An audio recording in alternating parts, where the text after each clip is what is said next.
Merci, ma chère Isabelle, et je propose à celles et ceux qui sont dans le sas d'entrée de venir peupler les places qui sont devant.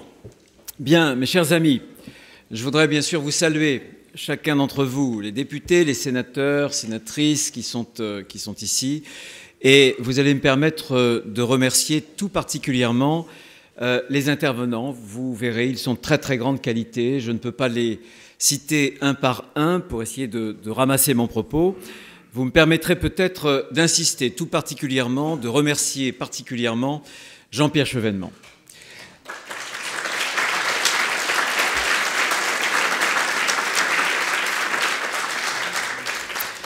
C'est un honneur pour moi, et j'espère aussi, et je viens de l'entendre d'ailleurs, pour vous, d'accueillir un homme tel que Jean-Pierre Chevènement, que je considère comme un grand serviteur de la République, comme un vrai patriote, mais aussi comme un homme d'État.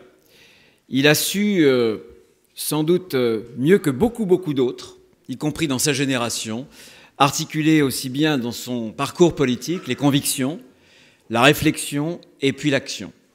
Agir en homme de pensée et penser en homme d'action, comme disait Bergson. Je pense que cette phrase, il ne la réfuterait pas.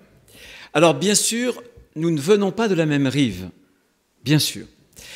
Mais nous avons trempé nos idéaux dans le fleuve, le même fleuve, les eaux du même fleuve, celui de la République, une et indivisible, celui qui, au fond, réunit et rassemble autour d'une même exigence politique les républicains, bien sûr, mais aussi les héritiers du général de Gaulle, de Georges Clemenceau aussi. Et je considère que dans les moments, dans ces temps que traverse la France, je pense que ce rassemblement est plus que jamais nécessaire. Parce qu'on le voit bien, ce qui est en crise aujourd'hui, chez nous, dans notre pays, ce n'est pas seulement la droite ou la gauche, ça n'est pas seulement le macronisme. Si tel était le cas, ce serait tellement simple, mais c'est beaucoup plus. C'est la démocratie, c'est la politique. Et si parfois, sur le pavé, la violence se libère, c'est parce que la politique a échoué. Et c'est la grande question à laquelle nous devons répondre. On nous avait promis une recomposition et on a le sentiment d'avoir sous nos yeux, non pas une recomposition, mais plutôt souvent une décomposition. Ça n'est pas le propre de la France. Beaucoup d'autres grandes démocraties occidentales, à l'Est, à l'Ouest, au Nord et au Sud, subissent des coups de boutoir. Et on le voit que ces fractures, qui sont des fractures françaises, bien évidemment, ne sont pas seulement des fractures françaises. On va parler dans quelques semaines, j'espère, de l'Europe, des élections européennes. Il y a des fractures aussi, qu'on sent très bien entre l'Europe de l'Ouest et l'Europe de l'Est. Les démocraties occidentales, celles de l'Ouest, qui considèrent que la démocratie libérale de M. Orbán est une sorte de trahison de l'idéal démocratique, que c'est une pathologie de la démocratie. Et à l'inverse, ces démocraties de l'Est, ces anciennes démocraties populaires, sous le joug de l'Union soviétique, considèrent que c'est l'Ouest qui trahit, qui dévoie l'idéal démocratique. Donc aujourd'hui, et pour le dire de façon différente, la critique de la démocratie s'exprime et se formule aussi dans un langage de la démocratie. Et dans cette convention, à travers les propos des uns et des autres, il faudra que nous puissions y répondre. Alors évidemment, la démocratie, c'est un organisme vivant qui s'est adapté au fil du temps, bien sûr, à son milieu dans lequel elle vit. Et pour filer la métaphore anatomique, une démocratie, ce sont aussi des organes vitaux. Très rapidement, pour citer les principaux, il y a, si j'ose dire, le cerveau, le peuple, la souveraineté populaire. Lincoln, la phrase de Lincoln, le gouvernement du peuple, par le peuple, pour le peuple. Et puis il y a le cœur, que je considère comme les institutions, en tout cas comme l'équilibre des pouvoirs, un équilibre subtil, où les pouvoirs arrêtent les pouvoirs. C'est Montesquieu, la théorie de la séparation des pouvoirs. Et puis, après le cerveau, le cœur, les poumons. Et notamment, dans notre République française, souvent obsédée par son unité, les poumons, ce sont nos territoires. Souvenez-vous de Tocqueville, qu'on cite peu sur ce sujet-là. C'est dans la commune que réside la force d'un peuple libre. Il lie la liberté avec le fait territorial et communal. Et si aujourd'hui, notre démocratie traverse une crise, qu'elle a des poussées de fièvre, c'est que, fondamentalement, je pense que ces trois organes vitaux ont été blessés. Je voudrais le montrer rapidement, esquisser simplement des pistes, puisque dans chaque convention que nous faisons, on donne des pistes et quelques semaines après, on propose un certain nombre de choses beaucoup plus précises. D'abord, le premier organe blessé, pour moi, c'est la souveraineté populaire. Il l'est aussi bien par le bas que par le haut blessé. Par le bas, par l'individualisme, par l'hyper-individualisme, qui déconstruit le commun, qui empêche la formation du commun. La République, c'est la chose commune, cher Jean-Pierre Chevènement. Il l'est par le bas aussi, à travers la concurrence des revendications des minorités, qui bien souvent veulent imposer leurs lois à la majorité. Il l'est par le haut. Par exemple, le traité de Lisbonne, qui contredit bien sûr les résultats du référendum de 2005. Et dans le débat européen qui aura lieu dans quelques semaines, la question démocratique devra être au cœur, bien sûr, de ces discussions, et j'essaierai de conclure de cette façon-là, en me retournant vers l'Europe. La question européenne, c'est aussi la question démocratique.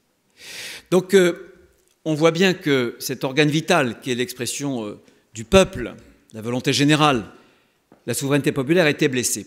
Et permettez-moi de vous dire que, pour vous faire quelques réflexions, bien sûr, le grand débat fonctionne, les Français aiment débattre, et la démocratie, c'est aussi le débat, pour essayer de gérer la discorde et parfois la violence dans l'espace public. Mais je voudrais dire que la démocratie participative, qui est sans doute nécessaire, je voudrais dire qu'elle a des limites. La première de ces limites, c'est que la démocratie participative ne crée pas les conditions de l'égalité. Pour le dire autrement, nous ne sommes pas égaux devant la parole. Les groupes de parole, c'est bien, mais ils ne parviendront pas à traiter cette blessure à la souveraineté populaire. Seul le suffrage assure l'égalité. Un homme, une femme, une voix. Première limite. Et puis, la deuxième limite, évidemment, la parole, la démocratie participative, ne peut pas parvenir à régler des différends. Là aussi, seul le suffrage y parvient. Pour avancer quelques pistes sur cette question de la souveraineté du peuple, de la souveraineté populaire, je pense qu'il s'agit fondamentalement de redonner un pouvoir de décision au peuple. Comment peut-on le redonner? Certainement pas en accordant à ceux qui sont les adeptes de la violence, de la vocifération, à ce sans-culottisme, à cette nébuleuse extrémiste, certainement pas en leur donnant une sorte de plein pouvoir, considérant qu'ils incarnent à eux seuls la souveraineté générale. Ce serait dangereux. Hugo avait l'habitude de dire que la foule trahit le peuple. On en est là. Ce serait la démocratie radicale, une démocratie extrême.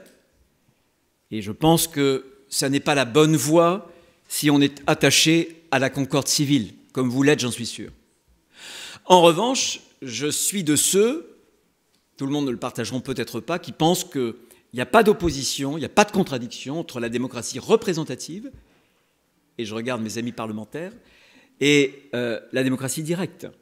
L'article 3 de la Constitution que nous a donné le général de Gaulle, voilà, cette volonté générale, elle s'exprime aussi bien par les représentants que par la voie du référendum. Il n'y a pas de contradiction dans notre Ve République. Je pense qu'il faut un recours au référendum facilité. Par exemple, sur l'article 11, je pense qu'on pourrait parfaitement étendre le champ, les sujets du référendum. Là aussi, je cite un exemple, aux grands traités internationaux, qui souvent passionnent les Français, lorsque les intérêts sont en jeu. Là aussi, l'initiative partagée, le référendum, l'initiative partagée, l'article 11. On sait parfaitement que les conditions pour atteindre les seuils, les 185 parlementaires, les 4 600 et quelques mille voix sont pratiquement inatteignables. On peut parfaitement réduire ces seuils pour que ce référendum d'initiative partagée puisse être accessible. Et je pense enfin que moi qui ai vécu la fameuse consultation de Notre-Dame-des-Landes où de nombreux habitants s'étaient déplacés et avaient exprimé très très clairement leur position vis-à-vis de cette grande infrastructure pour l'Ouest qui est en périphérie au bout de l'Europe, si j'ose dire, en tout cas de la France, un peu moins que le Finistère, cher Muriel et mon cher Dominique, mais quand même, je pense qu'on doit pouvoir utiliser au niveau local des référendums à condition qu'ils soient prescriptifs. Ça ne sert à rien de faire une consultation publique et surtout d'inverser en plus la décision vis-à-vis du résultat. Mais je pense qu'au niveau local, parce que le creuset de la démocratie du quotidien, c'est la commune, je pense que le référendum, on peut y avoir recours, on peut parfaitement, et c'est l'article 72, faire des propositions. Voilà. Premier organe vital blessé qu'on peut peut-être réparer, ce sera tout le débat qui vont venir dans les prochaines tables rondes, la souveraineté populaire. Bien sûr, la démocratie, ça ne se réduit pas au suffrage universel. Parce que si c'était ça, M. Erdogan serait un grand démocrate. Il faut plus que cela. Le deuxième organe vital, lui aussi blessé, c'est l'équilibre des pouvoirs. L'équilibre des pouvoirs, la séparation des pouvoirs. Et je sais que c'est parfois un débat un peu obscur, parfois réservé, chère Anne-Marie, aux constitutionnalistes, mais je pense que ça doit intéresser chaque citoyen français. Je vais vous donner deux exemples qui sont très concrets. Philippe Bas en reconnaîtra l'un avec Muriel Jourda, et puis c'est Benjamin Cauchy, l'autre sans doute. Le premier, c'est la commission d'enquête du Sénat, Benalla. C'est parce que le Sénat n'est pas totalement aligné sur l'élection présidentielle et sur le fait majoritaire qu'il y a pu y avoir une commission d'enquête totalement indépendante et rigoureusement conduite. C'est ce que ça signifie concrètement, non pas dans le langage des constitutionnalistes, la séparation des pouvoirs. C'est concret pour le peuple français. Le deuxième exemple, c'est les Gilets jaunes qui nous aident à comprendre comment l'hyper-présidentialisation peut produire une hystérisation. Parce que quand le pouvoir se personnalise à ce point, cela peut être dangereux parce qu'alors le pouvoir cristallise les colères sur une figure tutélaire, si j'ose dire. Et donc il faut y faire attention. Ce n'est pas d'aujourd'hui, bien sûr, et je n'accuse d'ailleurs personne. La preuve, lorsque Mazarin meurt, Louis XIV décide de ne pas le remplacer. Il décide d'assumer lui-même la totalité du pouvoir absolu. C'est le début des problèmes. Et bien après Napoléon, Michelet aura cette phrase « France guérit des individus ». Parce que nous sommes, dans notre démocratie française, dans notre République, à la fois attachés à la nécessité de la représentation, mais attachés aussi à la nécessité de l'incarnation d'un pouvoir, comme disait Claude Lefort, par essence démocratique, par essence vide. La démocratie, la volonté générale est parfaitement abstraite et il y a un besoin d'incarnation, d'autant plus qu'on a tranché la tête du roi et que depuis, semble-t-il, les Français ne sont pas monarchistes mais sont à la recherche de l'homme providentiel. Donc deux exemples pour que vous puissiez, entre le gilet jaune et puis l'affaire Benalla, voir ce que cela dit, le principe de séparation des pouvoirs que Montesquieu nous a un peu révélé. Un mot là encore pour tracer des pistes, puisqu'on parle toujours de révision constitutionnelle. Je pense pour ma part qu'à un moment ou un autre, le président va remettre sur la table la révision constitutionnelle. Si vous êtes attachés, si nous sommes attachés, si nous décrivons la démocratie comme un régime de séparation des pouvoirs, alors il faudra en tirer les conséquences. La première conséquence, c'est de ne pas affaiblir plus qu'il ne l'est aujourd'hui le Parlement. Nous avons un Parlement dans les grandes démocraties européennes, sans doute un des parlements aux pouvoirs les plus faibles, bien sûr. Donc attention au droit d'amendement, attention à ceux qui contrôlent l'ordre du jour, attention au bicamérisme, puisque une des premières propositions du président de la République et de son Premier ministre était d'atteindre le bicamérisme à travers le mécanisme de la navette que les parlementaires connaissent bien. Autre piste, attention à la proportionnelle. Bien sûr, il y a toujours ce débat entre une démocratie gouvernée, une démocratie qui parvient à générer des gouvernements stables. Et lorsqu'il m'a reçu, j'ai dit au président de la République, vous savez, monsieur le président de la République, vous pouvez avoir une tentation, c'est de vous sortir de ce mauvais pas en touchant aux institutions. Mais au jour d'aujourd'hui, la Ve République, c'est ce qui vous tient. C'est une sorte d'exosquelette. Faites-y très attention avant d'y toucher. Touchez-y d'une main tremblante. Bon. Mais la proportionnelle, sans doute est-elle plus juste dans la photographie qu'elle donne à un instant T de l'électorat, mais c'est aussi le retour au régime des partis, à la Quatrième République. Et franchement, la France, qui est difficile à gouverner, si on veut la rendre, à mon avis, définitivement ingouvernable, on se tourne vers la proportionnelle. Il faut, je crois, une démocratie qui soit stable, qui soit gouvernée. Et un dernier mot, et je sais que les Français y sont attachés comme à une gourmandise, la réduction du nombre de parlementaires. Chacun ici pense que ça n'est pas la panacée. C'est pas si demain il y a moins de sénateurs ou de moins de députés que la France automatiquement ira mieux. Si c'est un signal pour dire aux Français que voilà, les gens d'en haut font aussi des efforts, pourquoi pas, mais attention. Attention parce que si demain on réduit trop le nombre de parlementaires, ils seront moins sur le terrain. Quand vous aurez des départements où il faut 3 heures pour aller d'un bout à l'autre et que vous n'aurez qu'un sénateur ou qu'un député, les gens ne les verront plus. Le coup d'après, c'est quoi? Ces gens, à quoi servent-ils? Ils ne servent à rien. Et on ira de malaise en malaise démocratique. Voilà le deuxième point sur lequel je voulais insister. Et pour terminer sur cette idée d'équilibre des pouvoirs et de tentative et de tentation même d'un retour à la Quatrième République, je pense qu'il faut plutôt retourner à l'esprit de la Cinquième. L'esprit de la Cinquième, c'est d'abord parce qu'on a un souci aujourd'hui, j'en parlais avec quelques intervenants tout à l'heure, la concomitance des 2 élections, l'inversion du calendrier, fait que l'élection présidentielle est plus que jamais une élection providentielle. Elle a totalement absorbé les législatives qui n'en sont qu'une réplique sismique, qui n'en sont qu'un sous-produit. L'exécutif a mangé, cannibalisé, si j'ose dire, l'Assemblée nationale, qui pose un problème. Et je pense que la question du découplage entre la présidentielle et les législatives, très franchement, se trouve posée. Parce qu'on a là un dérèglement qui est un dérèglement, je trouve, préoccupant et qui affaiblit notamment le régime de séparation entre l'exécutif et le Parlement. Et là, notamment l'Assemblée nationale. Il faut bien sûr le bicamérisme qui, à mon avis, est l'expression d'une démocratie parlementaire achevée et de la représentation en même temps des territoires. Je vais y revenir. Pour terminer sur ce sujet-là, je pense qu'on a en France la bougeotte institutionnelle.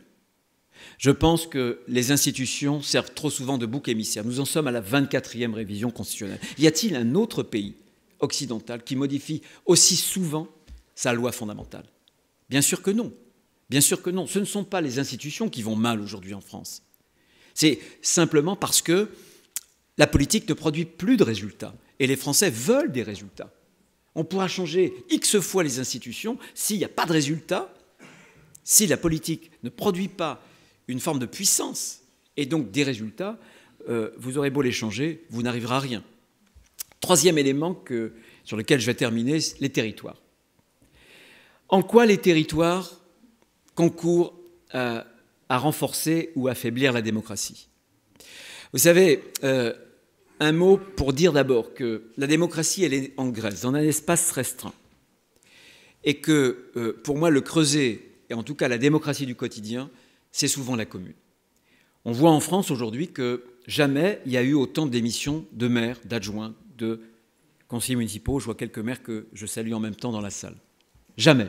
Jamais en France, il y a aussi peu de maires qui veulent se représenter à la prochaine élection. C'est un formidable baromètre du malaise démocratique français. Pourquoi en est-on arrivé là? On en est arrivé là par plusieurs raisons. Mais c'est surtout qu'il y a désormais un lien fragilisé entre l'État et ses territoires. Bien sûr, il y a eu l'absolutisme royal. Bien sûr, il y a eu le centralisme napoléonien. Bien sûr, il y a eu le jacobinisme républicain. Il y a une vieille tradition de centralisation. François Mitterrand avait dit un jour, il a fallu la centralisation pour que l'Europe se fasse, et maintenant pour qu'elle ne se défasse, pour que la France se fasse, mais pour qu'elle ne se défasse pas, il faut désormais la décentralisation. Je pense que cette phrase est assez exacte, et on a construit, et j'en viens à l'articulation entre ce phénomène territorial et le phénomène démocratique, parce que le lieu, c'est le lien pour moi, et qu'on a terriblement affaibli la confiance. On a construit en France une société de l'éloignement, des régions toujours plus grandes, des cantons toujours plus grands, des intercommunalités, cher Jean-Pierre Chevènement, pas vous, mais les successeurs, toujours plus grandes. Et maintenant, il faut de moins en moins de communes, il faut des très grandes communes. C'est la loi du nombre. C'est la loi du nombre. Bernanos, dans La France contre les robots, a cette phrase où il dit « Un monde gouverné par la loi du plus fort est un monde ignoble, abominable, et un monde qui serait gouverné par la loi du nombre, ça, c'est un nombre. C'est un monde qui est ignoble. » Et on a cédé à la loi du nombre, plutôt qu'à la loi humaine. Et vous avez une loi humaine qui fait qu'il y a une relation entre la distance et la confiance. Plus vous éloignez le citoyen du lieu où se prend la décision, et plus vous affaiblissez la confiance, plus vous faites grandir la méfiance. Et au contraire, c'est dans la proximité qu'on construit une confiance, parce que les maires sont à portée d'engueulade. On le sait bien, tous ceux ici qui ont été élus, proches des gens. Et on a oublié cette proximité, on a voulu remembrer la France, on a étiré ce lien géographique, et en étirant ce lien géographique, on a claqué, on a rompu finalement le lien civique. Et je pense profondément que pour améliorer demain, pour revigorer la démocratie nationale, il faudra aussi revigorer, il faudra aussi soigner la démocratie locale, sans doute par une nouvelle déconcentration de l'État, non pas dans des régions, parce que les grandes administrations régionales, elles ne sont pas déconcentrées, elles sont totalement reconcentrées sur leurs grandes administrations centrales. Ce sera au niveau du département, sous l'égide du préfet. Je pense que l'action de l'État territorial doit se développer. Et il faudra bien sûr un nouvel acte de la décentralisation. Les pays qui vont les mieux sont des pays qui font confiance aujourd'hui à leur territoire. Et moi qui suis républicain et qui suis profondément, comme Jean-Pierre Chevènement, attaché à l'unité de la République, je pense qu'on doit penser cette unité dans la diversité. Il n'y a pas du tout de contradiction entre ces termes-là. Voilà, je voudrais maintenant rapidement conclure en disant, parce que j'en parlais tout à l'heure, que bien sûr cette question démocratique sera au cœur du débat européen. Deux remarques, deux observations. La première, c'est qu'on va vous parler, et le président de la République aime parler de souveraineté européenne. Attention, il y a une formidable ambiguïté. Parce qu'en démocratie, le souverain, c'est le peuple. Y a-t-il un peuple uni et unique en Europe? Non. C'est une formidable ambiguïté. La deuxième remarque, pourquoi presque dans tous les pays d'Europe, de l'Ouest comme de l'Est, pourquoi est-ce qu'il y a cette déception des peuples vis-à-vis de l'Europe? Tout simplement parce que certains ont voulu faire l'Europe à l'abri des peuples, parfois contre les peuples. Et c'est ce qu'il faudra bien entendu réparer. L'Europe a voulu en quelque sorte délégitimer l'État-nation, et elle n'a rien proposé à la place, si ce n'est qu'elle a proposé souvent une construction technocratique, bureaucratique, qui ne crée pas d'adhésion, qui ne crée pas la confiance qui est à la base, bien sûr, de la démocratie. Et je pense que dans ce débat, il faudra voir comment est-ce qu'on peut réarticuler, comment est-ce qu'on peut réintroduire dans le processus de décision européen ce cadre démocratique national, parce que la démocratie, au jour d'aujourd'hui, vit encore dans ce cadre national. Je pense que ce sera là encore un beau débat, et je pense que cet horizon peut permettre aux républicains des deux rives de dialoguer et d'essayer de construire précisément une Europe qui soit une Europe un peu plus démocratique. Merci en tout cas, mille merci à Jean-Pierre Chevènement et à l'ensemble des intervenants. Merci à vous.